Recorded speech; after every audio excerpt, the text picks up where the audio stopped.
Salut, bienvenue, c'est Igloo sur topmusic.fr. Bonjour, Cédric Simonin. Bonjour Eric. Tout va bien? Tout va bien. Une bonne année, je sais pas si on s'est vu depuis la nouvelle année. Bah oui, on s'est vu. Là, on s'est vu. Mais j'ai l'impression que On s'est fait un bisou Covid même. Ouais, c'est ça. Ah, c'est fait ça. C'est bon, ça. Et est-ce qu'on a fait un bisou Covid à David Gillig? Non, pas encore. C'est l'occasion aujourd'hui puisque vous allez passer 10 minutes avec nous. J'espère qu'elles seront agréables. David, vous êtes avocat en droit de l'urbanisme, avocat associé du cabinet Solaire Couteau depuis 2003. Et avec vous aujourd'hui, on va parler du permis de construire qui est délivré par les maires. Mais il y a des moments où c'est un petit peu un sujet à polémique. Et comme Cédric aime bien les sujets à polémique... Alors effectivement, c'est un sujet un peu irritant. Ouais. Donc ça aurait été intéressant c'était intéressant de le traiter en ce début d'année, comme ça on attaque tout de suite fort avec David. Donc bonjour maître. Alors on a effectivement une recrudescence et un développement exponentiel de refus de permis. C'est pour ça que j'ai souhaité traiter de cette thématique. Maître, est-ce que vous voulez bien en préambule nous expliquer qui de l'administration instruit déjà dans un premier temps le PC ? Alors en principe, c'est le maire de la commune d'implantation du projet. Ça, c'est le principe, c'est ce qui est inscrit dans le code de l'urbanisme. En pratique, très fréquemment, le permis est instruit en réalité par un service instructeur externe. Je prends l'exemple concret, c'est l'Eurométropole de Strasbourg, qui a 33 communes. Sur ces 33 communes, il y en a, à ma connaissance, 31 qui ont confié à la police du bâtiment de l'Eurométropole de Strasbourg l'instruction des demandes de permis de construire. Dans d'autres secteurs, ça va être délégué très fréquemment à une intercommunalité, une communauté de communes, une communauté d'agglomération, voire un service extérieur type ATIP pour un grand nombre de communes du Bas-Rhin. Donc on est d'accord, c'est uniquement l'instruction, c'est toujours le maire qui signe au final. Dans 99% des cas, c'est le maire qui signe le permis de construire. Il y a des cas très particuliers où c'est quand il a piscine, par exemple. C'est le préfet qui va signer le permis quand ce sont par exemple des bâtiments étatiques. Vous disiez, Eric, je disais quand le maire a piscine. Non, mais en fait, c'est quand c'est des bâtiments de l'État. Voilà, c'est ça. Essentiellement, oui. Ouais. Ok. Donc merci pour cette intervention. Non, mais on vous commencerez bien l'année, ça c'est tout de suite. Écoutez, parfois, je brille par mon intervention.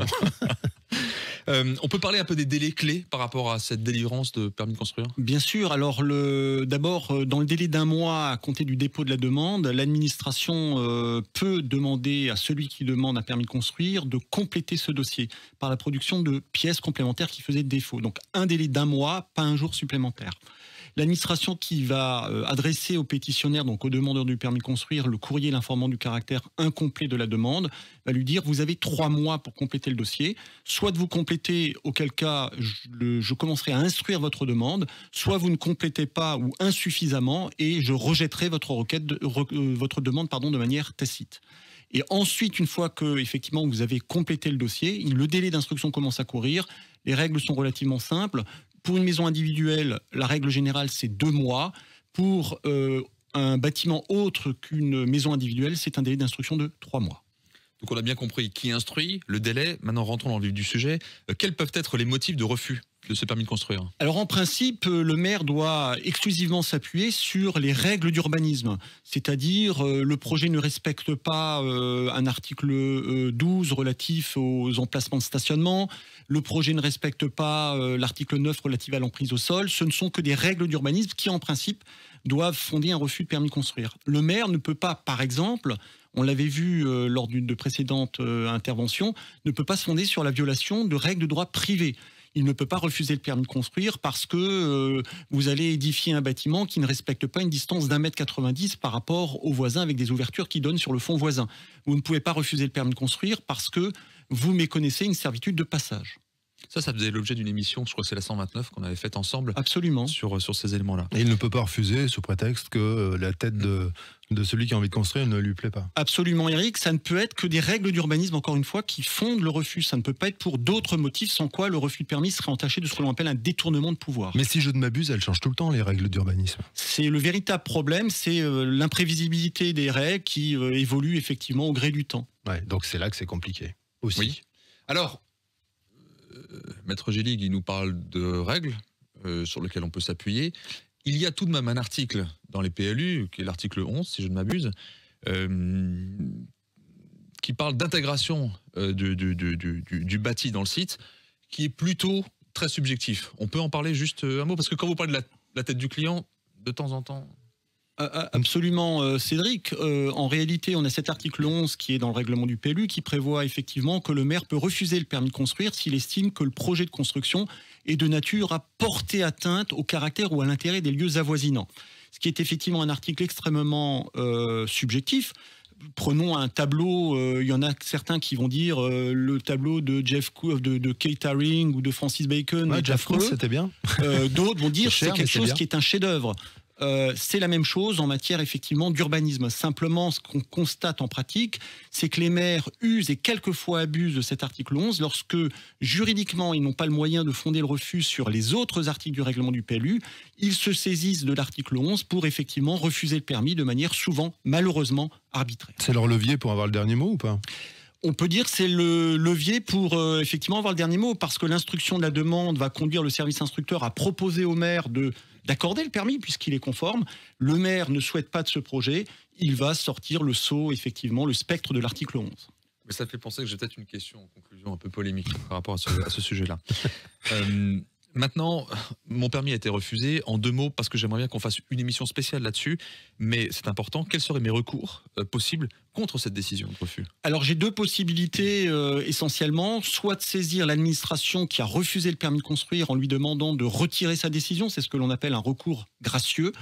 Il faut être honnête et franc, c'est un recours qui n'aboutit jamais. Je n'ai jamais vu en pratique un maire retirer un refus de permis de construire. Donc l'autre solution alternative qui s'offre à celui qui a demandé le permis de construire est de saisir immédiatement le tribunal administratif d'un recours en annulation. Ça prend un peu de temps ? Ça prend quand même aujourd'hui, selon les juridictions, entre 12 et 24 mois. Avant votre question polémique, moi j'en ai une petite. Est-ce qu'il est arrivé, j'imagine que oui, qu'un maire ait refusé un permis de construire et que le maire d'après, nouvellement élu, l'accepte ? C'est très rare, l'inverse c'est plus vrai. Un maire qui a délivré un permis de construire, changement de majorité, et le nouveau maire qui retire le permis de construire qui a été délivré par son prédécesseur. D'accord. Bon, alors, on les aime beaucoup. On les aime beaucoup les maires, hein, en même temps. On les invite. Bah oui, évidemment. Bon. Alors, merci beaucoup, parce que justement, ça me permet de faire la transition avec ma question polémique. Finalement, on a vu avec les dernières élections municipales et puis ce que l'on retrouvait dans les programmes, est-ce que refuser un permis, est-ce que c'est pas finalement un acte politique ? Et ma deuxième question dans cette question, est-ce qu'il existerait une solution pour dépolitiser tout ça ? Alors absolument, c'est un acte politique. On voit aujourd'hui que de plus en plus de maires dans leur profession de foi effectivement font, je dirais, la promotion de la réduction, voire de l'interdiction de bétonner, puisqu'on entend ces slogans « non à la bétonisation ». Donc aujourd'hui, c'est devenu un véritable enjeu politique. On l'a vu dans certaines communes, d'ailleurs, de l'Eurométropole de Strasbourg, que des maires en cours de mandat ont perdu précisément leur majorité pour des problématiques de construction, parce que leurs collègues au conseil municipal considéraient qu'il y avait trop de bétonisation. Donc aujourd'hui, c'est véritablement effectivement un enjeu politique et un acte politique. Attention, il faut cesser la bétonisation.